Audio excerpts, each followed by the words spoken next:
చాలా రోజుల తర్వాత కెమెరా ముందుకు వచ్చినావు, ఏంది ఆ కథ? మా కొలీగ్ గాడి పెళ్ళిరా, పార్టీ ఇస్తున్నాడు, అందుకు రెడీ అవుతున్నా. పుచ్చుక్ పుచ్చుక్ సబ్స్క్రైబ్ చేసుకోవచ్చు కదా. పార్టీయా? అయితే ఇంకేం బో మామ, నైట్ అంతా మందు చిందు ఏ ఏ ఏ ఏ. మామ నువ్వు అనుకున్నంత సీన్ మాకు లేదు మామ. మేము మొత్తానికి సూలూరుపేటలో ఉన్నటువంటి మున్నాబాయ్ దాబాకైతే వచ్చేసాము. మా గ్యాంగ్ అట్టే దిగాము. అందరు దడుచుకున్నారంట. పాపం దాబా వాడి తప్పేం లేదు మా, మన గ్యాంగ్ అలాంటిది, ఇంకా దర్శకోకుండా ఏం చేస్తాడు?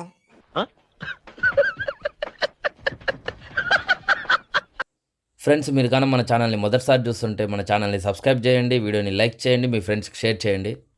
మన సూలూరుపేటలో ఉన్నటువంటి మున్నాబాయ్ దాబాకి మీలో ఎంతమంది వెళ్ళారో కామెంట్ చేయండి. అరే ఆత్మగా, మనం ఒక 50K సబ్స్క్రైబర్స్ దాటాక మున్నాబాయ్ దాబాలో మీటప్ పెడితే ఎలా ఉంటుందంటో. మామ బిల్లు కట్టడానికి మాత్రం నీ ఆస్తులు అమ్ముకోవాల్సి ఉంటుంది, ఓసారి ఆలోచించుకో. అరే మనకి ఏదైనా మన సబ్స్క్రైబర్స్ తర్వాతే రమ్మా.